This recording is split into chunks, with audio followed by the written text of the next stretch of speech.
Awu, sanibonani wey'ngane zakwethu. Awu, ngibingelele. Yebo, bafowethu. Ngicabanga ukuthi abaningi sebeke bayibona le y'ndaba. Abantu bathi umphambaniso. Ya, umonde mphambaniso obedlalela iMarumo Gallants.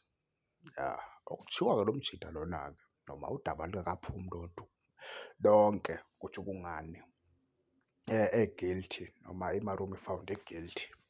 Kodwa kusolakala ukuthi-ke lo mjida bamdlalisa emagemini okwakungamele awadlale.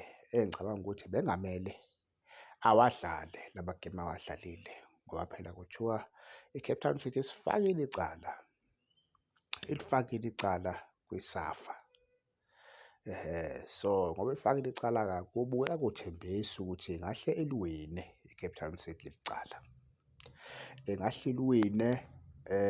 Umbuzo okhona-ke kuwukuthi-ke uma iliwina i-Cape Town City leli cala, phela kusho ukuthi-ke le team lena kumele beyithathele wonke amaphuzu ngoba lo mfana lona kuthiwa udlala amagemu awu-26. Okusho ukuthi wonke lamaphuzu lawa ewadlalile yawawina kuyomele bewathathe. Kangangokuba kunegemu abayiwina bedlala ne-Kaizer Chiefs. Leyo gemu leyo-ke la sayidliwa khona mangicabanga kwaba u-2-1. Okusho ukuthi yonke lawo magemu lawo maphuzu komele bewathathe. Umbuzo khona-ke ukuthi-ke ngabe mabeyithola guilty le team, ngabe i-Chiefs izoya ku-top 8? Yiwo-ke umbuzo khona kakhulukazi kubalandeli be-Chiefs.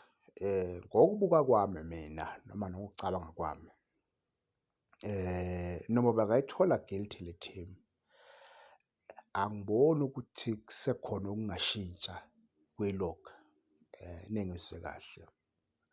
Njengoba i-M10 iqala le weekend le esiya kuyo. Ukube le nto le yenzeke kuqala isizini, ingakaqali isizini, yenzeke la ngoJuni, early June, besingakhulumela ekutheni i-Chiefs ingayithola isidlale i-M10 8. Yabo. So nje mina bengisho ngoba ngiyabona abalandeli be-Chiefs noma singabalandeli be-Chiefs abaningi i-90% ocabanga 30%, 40% yabo bayijabulele le ndaba ukuthi bangayithola sebedlala i-M_T_N 8 kule sizini.